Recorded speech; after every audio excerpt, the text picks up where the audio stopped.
Hi everyone. आज हम CBSE 12th class के प्रीवियस ईयर के बोर्ड पेपर्स सॉल्व कर रहे हैं। तो सेट 1 पेपर से हम एप्लीकेशन ऑफ डेरिवेटिव्स के क्वेश्चन सॉल्व कर रहे हैं। टोटल ये 7 मार्क्स का आया था। तो फर्स्ट क्वेश्चन था if f x is equals to a into x minus cos x is strictly decreasing in R. R का मतलब क्या होता है? All real numbers. Okay, then a belongs to, और ये 1 मार्क्स का आया था। इसमें आपको 4 ऑप्शंस गिवन थे। तो आपको पता है स्ट्रिक्टली डिक्रीजिंग होने के लिए क्या होता है? f dash x should be less than 0 for all real numbers. Okay, for all x belongs to R, f dash x की वैल्यू क्या होनी चाहिए? Less than 0। ठीक है, तो अगर हमें f dash x निकालना है तो हम क्या करेंगे? f dash x is equals to क्या हो जाएगा? a कॉमन रहने देते हैं। x का डिफरेंशिएशन क्या होता है? 1। cos x का डिफरेंशिएशन क्या होता है? Minus sine x, and minus already बाहर है तो क्या बन जाएगा? Plus sine x। राइट, तो f dash x की वैल्यू ये आ जाएगी। ठीक है, अब आपको क्या निकालना है? जब ये लेस देन 0, तो अगर आप देखोगे तो a 1 plus sine x less than 0 होना चाहिए।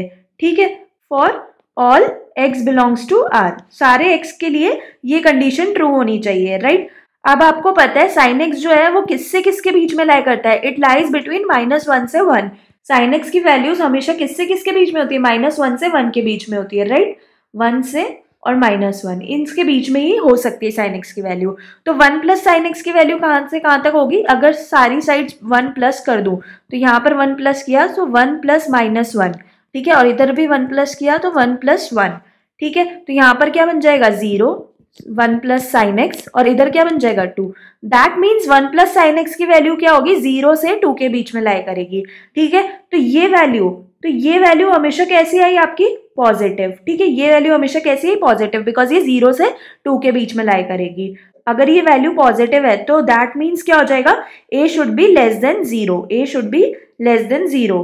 तो आपका आंसर क्या हो जाएगा? योर आंसर इज कि a belongs to less than 0 के लिए क्या लिख सकते हैं? -∞ से 0। ठीक है, तो ये आपका क्या हो गया? Final answer. So next question क्या पूछा है? Show that the function F x is equals to 16 sin x upon 4 plus cos x minus X is strictly decreasing in π/2 से π। ठीक है, ये 2 मार्क्स का क्वेश्चन था। तो आपको पता है यहाँ पर क्या पूछा है कि एफ एक्स स्ट्रिक्टली डिक्रीजिंग है π/2 से π के बीच में, ये हमको शो करना है। ठीक है, तो हमें पता है स्ट्रिक्टली डिक्रीजिंग शो करने के लिए हमें क्या शो करना होगा कि F dash x less than 0 है इन π/2 से π के बीच में। ठीक है, ये हमको शो करना होगा। तो पहले हम एफ डैश एक्स निकाल लेते हैं। So F x is equals to क्या है आपका? 16 sin x upon 4 plus cos x minus X. ठीक है, तो एफ डैश एक्स निकालने के लिए आप क्या करोगे? पहले यहाँ पर u बाय v रूल लगाओगे। u बाय v रूल क्या होता है? Differentiation of u upon v। Differentiation of u upon v क्या होता है? u का differentiation into v minus v का differentiation into u upon v square. ठीक है, तो यही फॉर्मूला यहाँ पर लगाएंगे तो साइन x का डिफरेंशिएशन क्या हो जाएगा?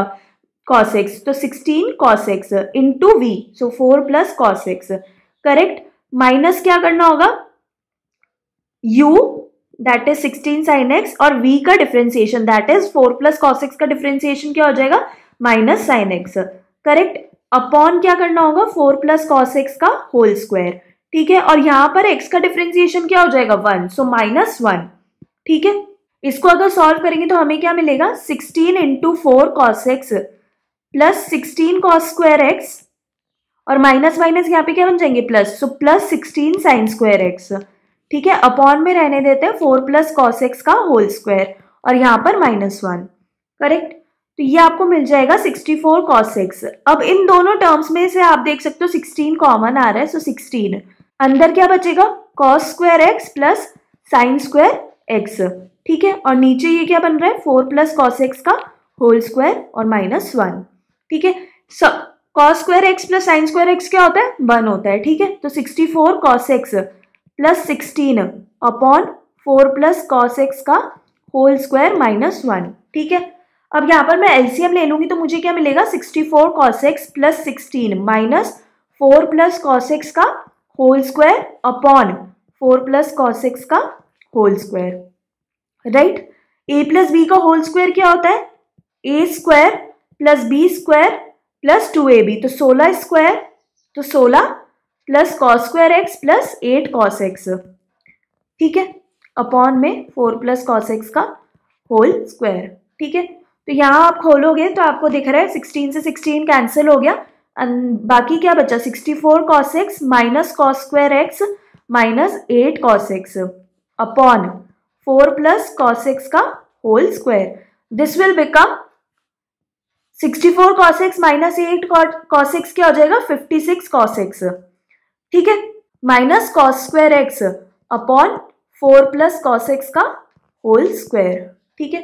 सो this is equals to cos x common लिया, अंदर क्या बचेगा 56 minus cos x upon 4 plus cos x का होल स्क्वायर, ठीक है। ये आपकी किसकी वैल्यू आ गई f डैश x की। अब हमें ये शो करना है कि ये हमेशा जो होगा लेस देन 0 होगा when x belongs to pi by 2 to pi, ठीक है। तो पहले मैं cos x का फंक्शन देखती हूँ। सो पाई बाय 2 से पाई के बीच में cos x का फंक्शन कैसा होता है, ये आपका क्या होता है पाई बाय 2, ठीक है, और ये होता है पाई, ठीक है। तो आप देख सकते हो पाई बाय 2 से पाई के बीच में आपका cos x का फंक्शन किस तरीके से वेरी कर रहा है, it is varying from 0 to -1, ठीक है। उसकी वैल्यू कहां से कहां वेरी कर रही है, 0 से -1 वेरी कर रही है, ठीक है। दैट मीन्स cos x जो है वो हमेशा नेगेटिव होगा पाई बाय 2 से पाई के बीच में। तो cos x जो है वो 0 से -1 वेरी कर रहा है। सो इक्वालिटी साइन नहीं आएगा यहाँ पर क्योंकि यहाँ पर ओपन ब्रैकेट्स हैं, ठीक है। सो 0 से -1, ठीक है। अब यहाँ पर अगर मैं इसको माइनस से मल्टीप्लाई करूं तो माइनस cos x, तो इनइक्वालिटीज क्या हो जाती है रिवर्स, सो 1 से 0, ठीक है।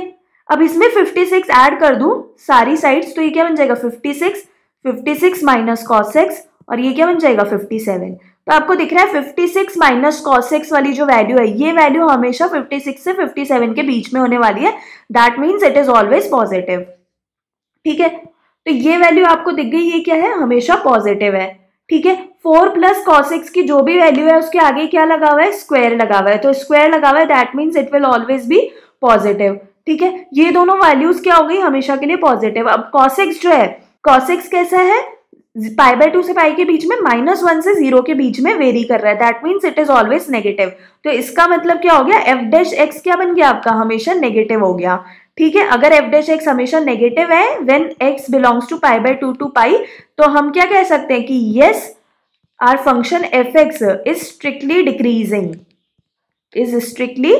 Decreasing from pi by 2 to pi. Next question जो था वो केस स्टडी का पार्ट था एंड उस क्वेश्चन में हमको क्या गिवन था कि एक टैंक है, एक वाटर टैंक है जो सिलेंडर और कोन से मिलकर बना है, ठीक है।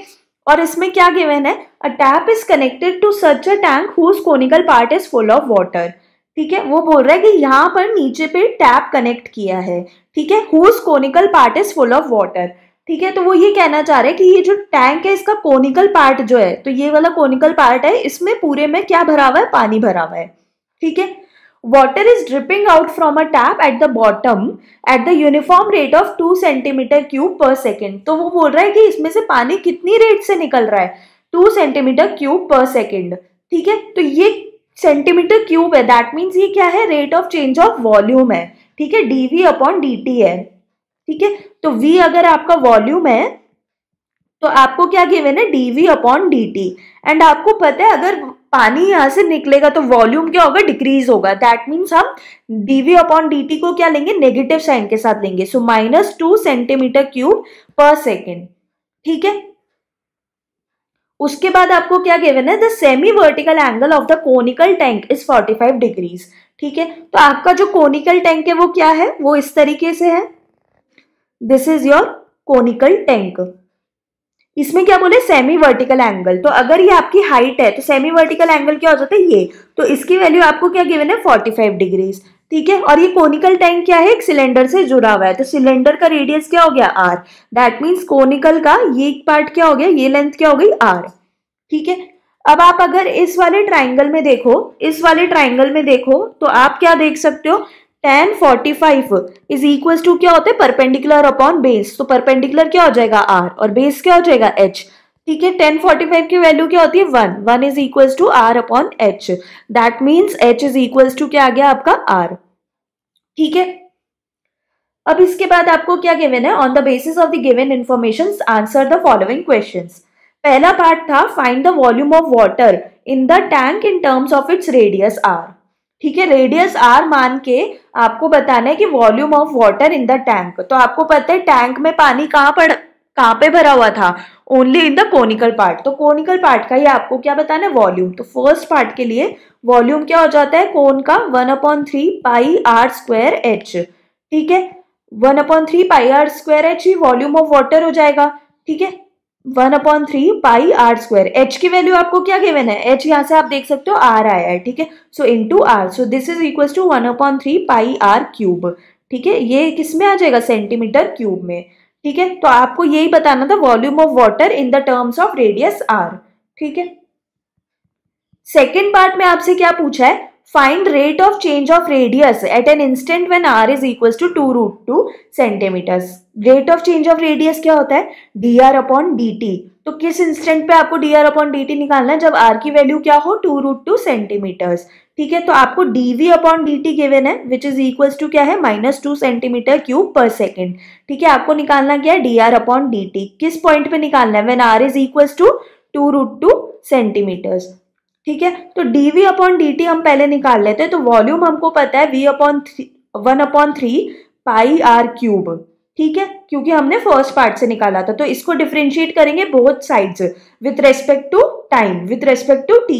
तो हमको क्या मिल जाएगा, dv/dt is equal to 1/3 into pi into R cube का differentiation with respect to time क्या हो जाएगा, 3r² dr/dt। ठीक है, dv/dt की वैल्यू क्या है, -2 and is equal to 1/3 into pi into 3r² into dr/dt। ठीक है, तो 3 से 3 कट गया, तो आपको क्या मिला, -2/पाई r² is equal to dr/dt। ठीक है, सो dr/dt क्या आ गया आपका, -2/पाई r²। ठीक है, यहाँ पर आप r की वैल्यू सब्सटीट्यूट करोगे क्योंकि आपको उस इंस्टेंट पे dr/dt निकालना है। तो r की वैल्यू क्या है, 2√2। ठीक है, इसका होल स्क्वायर। तो यहाँ से आपको आ जाएगा -2 पाई 4 इंटू 2 से 2 कैंसिल हुआ, तो आपके पास आंसर क्या आ जाएगा, 1/4 पाई सेंटीमीटर पर सेकेंड। वाई सेंटीमीटर पर सेकेंड, क्योंकि r जो है वो सेंटीमीटर में, टाइम जो है वो सेकेंड में है। तो ये आपका क्या हो गया, dr/dt when the r is equal to 2√2 centimetres. ठीक है, अब थर्ड पार्ट में जो है वो आप वहां पर आपको 2 ऑप्शंस गिवन है, उन दोनों में से आप कोई सा भी एक अटेम्प्ट कर सकते हो, बट हम यहाँ पर दोनों सॉल्व करेंगे। ठीक है, और ऑप्शन यहाँ पर आपको गिवन है। तो पहला पार्ट क्या है, find the rate at which the wet surface of the conical tank is decreasing at an instant when r is equal to 2√2 centimetres. तो वो क्या कहना चाह रहा है कि find the rate at which the wet surface of the conical tank. Wet surface of the conical tank क्या होता है, अगर आपके पास कोई कोनिकल वेसल है या कोनिकल टैंक है, तो आप समझ सकते हो वेट पार्ट कौन सा होगा, जो कर्व्ड एरिया होगा। ठीक है, अगर ये आपका कोनिकल टैंक है, इसमें पानी भरा हुआ है, तो वेट पार्ट कौन सा होगा, ये वाला एरिया। ठीक है, कर्व्ड एरिया। ठीक है, तो कर्व्ड सरफेस एरिया का रेट ऑफ चेंज निकालना है आपको at an instant when radius is 2√2 centimetres. तो कर्व्ड सरफेस एरिया हमारा क्या होता है, curved surface area of conical tank क्या होता है, pi are l. Pi are l का मतलब क्या होता है, ये एल होता है, ये हाइट एच है और ये आर है। ठीक है, और ये एंगल आपको क्या गिवन है, 45। ठीक है, तो कर्व सरफेस एरिया क्या हो गया, पाई आर एल, एंड यही क्या है आपका वेट सरफेस। इसी का आपको क्या निकालना है, रेट ऑफ चेंज। तो इस वेट सरफेस एरिया को मैं नाम दे देती हूँ A. So A is equal to pi are L. ठीक है, अब मैं यहाँ से एल निकालने की कोशिश करती हूँ। तो अगर इस ट्राइंगल में आप पाइथागोरस थ्योरम लगाओ, क्योंकि ये एंगल 90 डिग्री है, तो आपको क्या मिल जाएगा, l square is equal to r square plus h square. And ऊपर से हमने देखा था कि एच जो था वो आर के बराबर था। ठीक है, तो l square is equal to r square plus r square. So l square is 2r square, that means l is equal to √2r। ठीक है, तो ये वैल्यू मैं यहाँ पर सब्सटीट्यूट कर दूंगी। तो a इज इक्वल टू आपको क्या मिल जाएगा, पाई r into √2r, that means √2 pi r square आपका क्या हो गया, वेट सरफेस एरिया। ठीक है, आपको इसी का रेट ऑफ चेंज बताना है, रेट ऑफ चेंज नहीं बताना है, आपको बताना है कि ये किस रेट से डिक्रीज हो रहा है। ठीक है, ये किस रेट से डिक्रीज हो रहा है। ठीक है, तो पहले हम इसका रेट ऑफ चेंज निकाल लेते हैं। तो dA/dt इज इक्वल टू क्या हो जाएगा, √2 पाई इंटू 2r dr/dt। ठीक है, dA/dt की वैल्यू क्या आ जाएगी, dA/dt is equal to 2√2 pi. R की वैल्यू क्या है, आपको किस इंस्टेंट पे निकालना है, when r is equals to 2√2 centimetres. ठीक है, तो आर यहाँ पर हम डाल देंगे क्या, 2√2 सेंटीमीटर्स। और D R upon D T की वैल्यू हमने पहले निकाली थी, वो किसके बराबर थी, -1/4 पाई, जब आर क्या था 2√2 सेंटीमीटर्स। तो यहाँ पर हम यही वैल्यू पुट कर देते हैं, सो -1/4 पाई।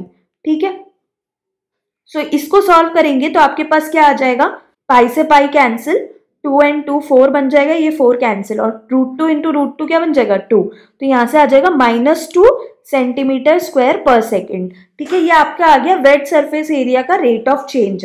अब वो पूछ रहा है कि किस रेट से डिक्रीज हो रहा है। ठीक है, so rate at which wet surface area of conical tank is decreasing by +2 centimetre पर second, +2 centimetre square per second. ठीक है, यहाँ पर आपको प्लस साइन लेना होगा, माइनस नहीं लेना होगा, क्योंकि उसने ऑलरेडी बोल दिया है कि वो किससे डिक्रीज हो रहा है। ठीक है, अब इसका और वाला पार्ट भी हम एक बार सॉल्व करके देख लेते हैं। और वाले पार्ट में क्या पूछा है आपसे, find the rate of change of height h at an instant when slant height is 4 centimetres. ठीक है, rate of change of height h मतलब कि आपसे क्या पूछा है, dh/dt पूछा है, किस इंस्टेंट पे, जब स्लैंट हाइट 4 सेंटीमीटर हो। तो स्लैंट हाइट का मतलब क्या, l is equal to 4 centimetre हो। ठीक है, आपसे क्या पूछा है, dh/dt जब l is equal to 4 centimetre हो। ठीक है, तो अगर आप ऊपर देखो, हमने एक पॉइंट था सेकंड वाले पार्ट में जब हमने निकाला था dr/dt, वो किसके बराबर था, -2/πr² के बराबर, राइट। तो ये वैल्यू मैं एक बार यहाँ पर लिख देती हूँ, dr/dt is equal to -1/2πr²। ठीक है, -2/πr²। ठीक है, ये आपका क्या था, dr/dt। ठीक है, और हमारा ट्राइंगल कैसा था, अगर हमारा ट्राइंगल ऐसा है कोन का, तो ये h है, ये r है और ये l है, और हमको पता था h is equal to r है, बिकॉज ये एंगल क्या था, 45 डिग्रीज। ठीक है, तो यहाँ से मुझे क्या निकालना है, मुझे निकालना है dh/dt। तो सबसे पहले इस ट्राइंगल में पाइथागोरस थ्योरम लगाऊंगी, तो मुझे क्या मिल जाएगा, l² is equal to r² plus h²। r को मैं क्या लिख सकती हूँ, h लिख सकती हूँ, तो यहाँ पर मैं क्या लिख दूंगी, r को h लिख दूंगी, सो h² plus h², so l² is 2h²। तो यहाँ से आपको क्या मिल जाएगा, ठीक है, तो यहाँ से आपको मिल जाएगा l is equal to √2h। ठीक है, अब आपको पता है h is equal to r है, तो इधर दोनों साइड में डिफरेंशिएट करूंगी, तो मुझे क्या मिल जाएगा, dh/dt is equal to dr/dt। ठीक है, तो यहाँ पर मुझे क्या निकालना है, dr/dt, वो किसके बराबर है, dh/dt। तो यहाँ पर dh/dt इज इक्वल टू क्या आ जाएगा, -2/πr²। ठीक है, अब आपको पता है r जो है वो h के बराबर है, तो इसको मैं सब्सटीट्यूट कर देती हूँ, सो -2/πh² is equal to dh/dt। ठीक है, यही आपको निकालना है। सो h की वैल्यू किसके बराबर है, l/√2। ठीक है, वो मैं सब्सटीट्यूट कर देती हूँ, यहाँ पर आपको क्या मिल जाएगा, l/√2 का होल स्क्वायर। ठीक है, this is equal to dh/dt। तो यहाँ से आपकी वैल्यू क्या आ जाएगी, -2 into 2/πl², which is equal to -4/πl²।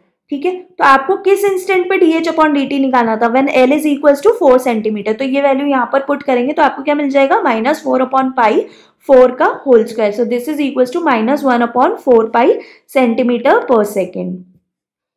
Okay, so this will be your final answer. ठीक है, ये क्वेश्चन जो था वो टोटल 4 मार्क्स का था। ठीक है, 2 + 1 + 1। ओके।